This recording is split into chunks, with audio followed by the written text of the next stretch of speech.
Friends, good evening. I am speaking from New Delhi on behalf of the Welton Sound 2022 channel. My name is Dr. Priyaranjan Trivedi, Chief Mentor of this channel, which is a newly created channel by the name and style of Welton Sound 2022. Welton Sound is spelled as WENTALSCHAUUNG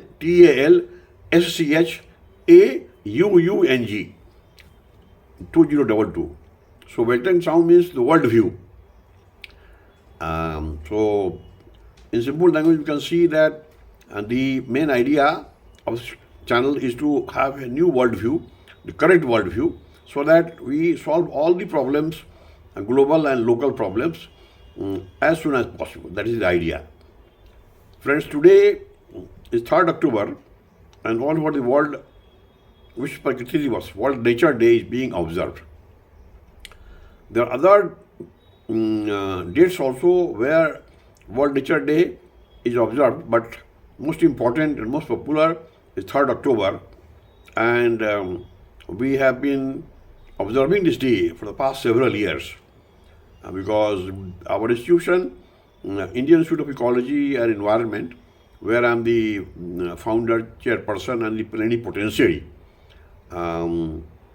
is active since 1980. For the last 42 years, we have been working day and night to protect the environment, to educate one and all regarding the need to understand about the problems of pollution and its control, also by introducing depolluting technology in leather, sugar, petrochemical, pharmaceutical, steel, mining, paper, or for that matter, thermal power plants and other polluting industries.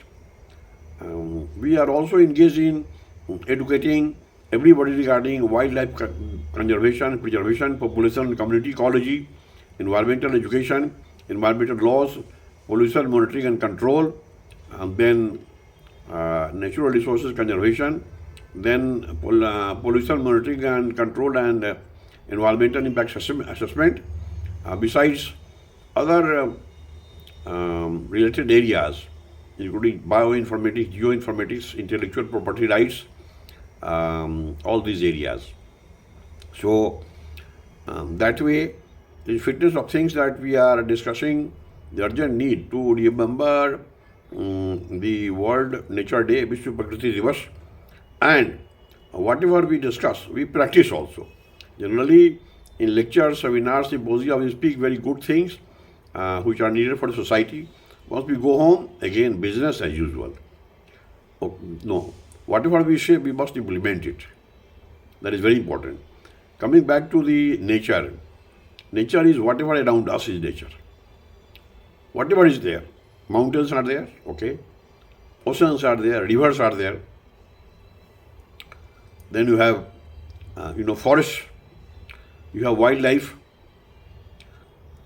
you have many types of species, whatever you study in zoology and botany, they're all life elements, like human being or other animals or birds or other animals living in the forest, like a tiger or lion and other about 150 such species which are animal under category, and thousands of birds, all have to be protected. If we do not do it, again there will be disbalance in the environment which will cause pollution.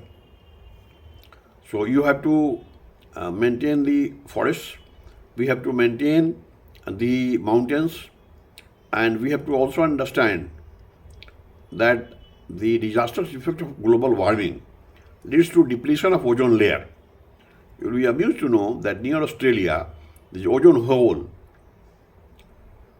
So the pollution causes depletion of ozone layer, the greenhouse effect and all that, all causes the depletion of ozone layer. So near Australia, there is a ozone hole which is the size of Himalayas. Equal to Himalaya, there is a hole. Too many harm, people have many diseases. Skin disease is very common because the ultraviolet rays come and then disturb you and spoil your health as well as skin and many other side effects. So we must stop it. Accordingly, you have the rivers. You have to maintain it. We have ocean. You can't pollute the ocean.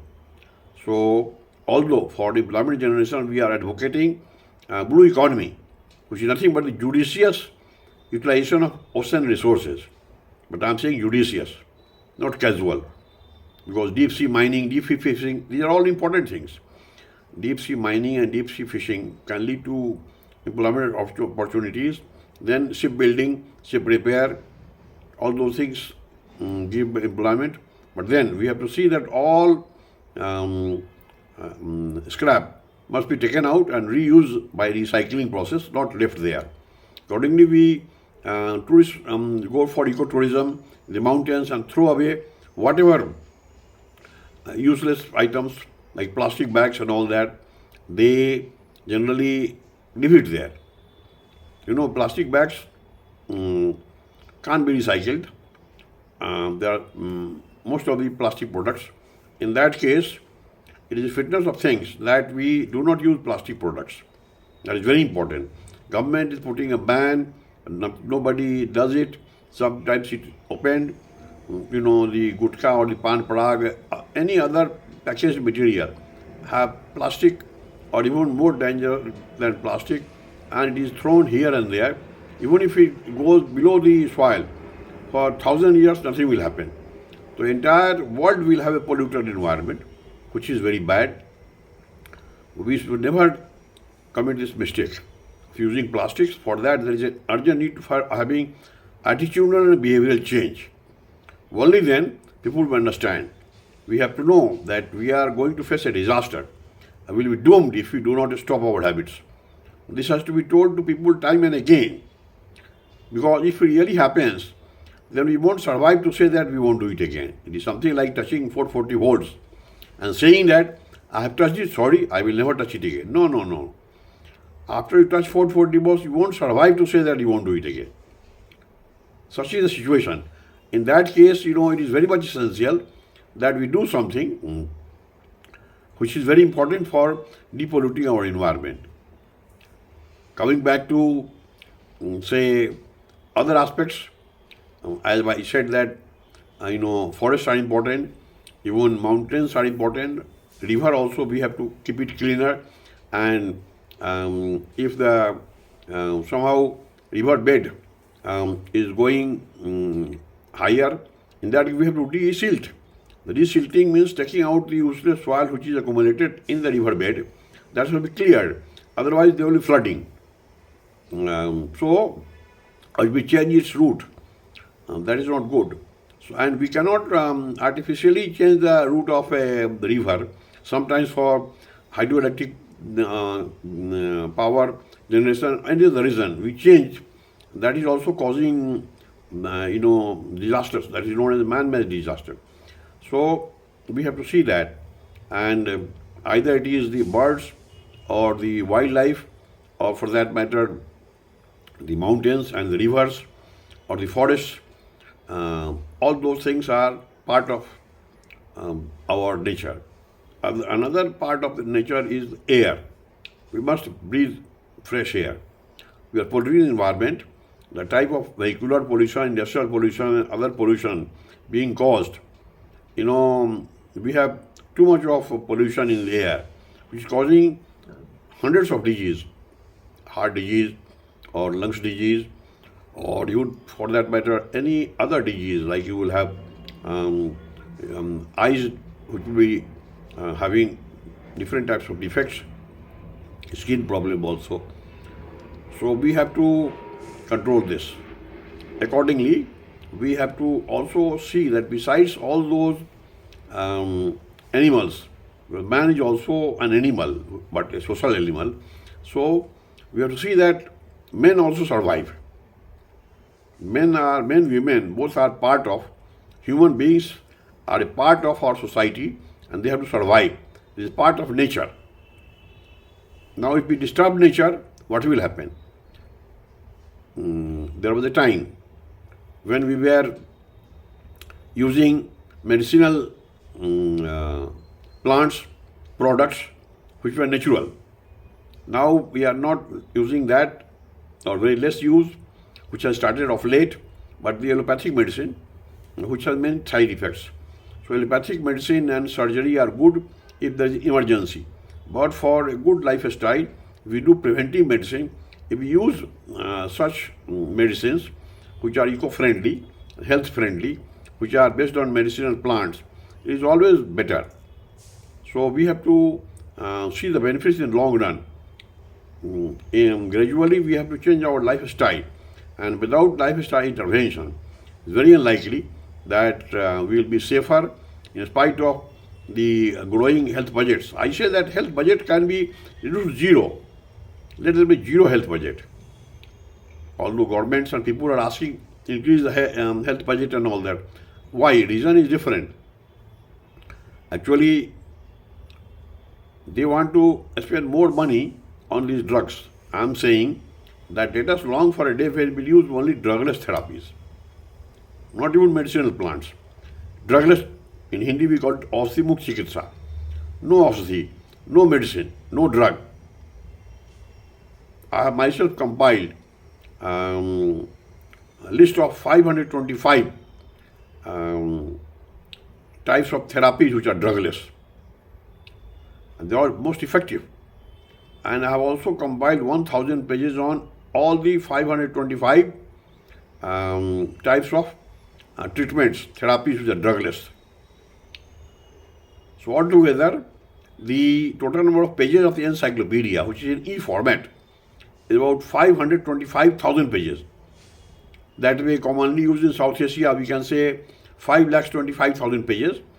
But I would say 525,000 pages of A4 size.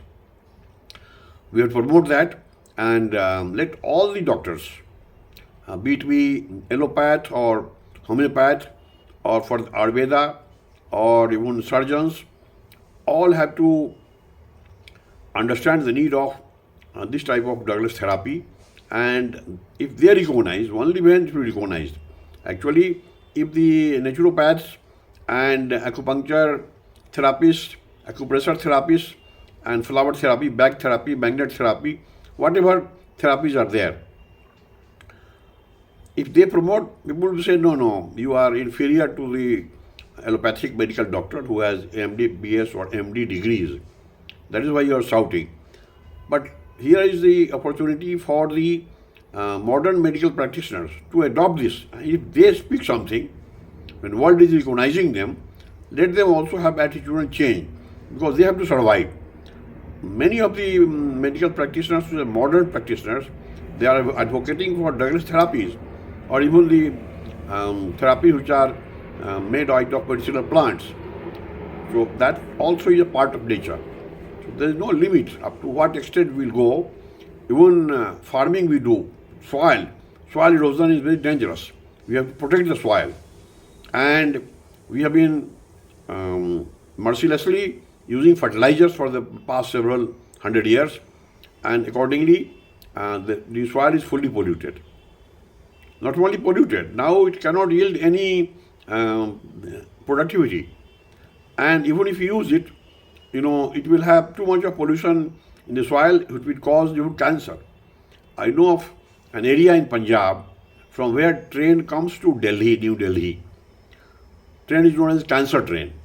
I was amused. Why cancer train? They say that if some 10,000 people are sitting in the train, out 6,000-7,000 are having cancer. During that area, whosoever is born, after a few years they develop cancer because the soil is polluted. Whatever they produce, they have to survive on that, and then they die early because cancer is a very deadly disease. If we are seeing all this, then also we are not understanding is very, very remarkable and very dangerous, very dangerous for the society, because unless we mitigate all these effects, very unlikely that we will be able to survive For this matter, as I told you, there is an urgent need for having attitudinal and behavioral change. If we do it, certainly things will change off lately. But if we do it, only then we'll be able to have a cleaner environment, and our nature can be protected. So all these things are important to be discussed today, and we not only just speak or hear in the seminar symposia, we have to practice it. And those who are understanding me, hearing my message, must practice it. They must have local seminar or discussion or anywhere. If they have a group of 10 or 20, they must talk every day about this habit, because it is for their benefit. And if they do it, then all problems related to pollution will be solved, and there will be time will be pollution-free environment. In the olden days in India, it is said, it is a fact also, in the mountains, saints used to be living for about, say, 500 years. Human beings, minimum 150, even more, because there is no pollution. Your health is affected because of pollution. There is no pollution. If you are eating something which is all, health food, then you are going to survive. So friends, the idea is to take a pledge that all of us will protect the environment, conserve nature, protect nature, and see that we have a pollution-free world, and that we create an environment where all of us can survive. I am thankful to you that you gave time and for your patient hearing, and I am sure that you will be coming to see this channel time and again. If you have not subscribed, you can do it, and otherwise we are also trying to upload this message on the Facebook, anywhere you can see. With these words, I thank you once again. May peace prevail on the earth. May nature be protected on a continuing basis. Thanks.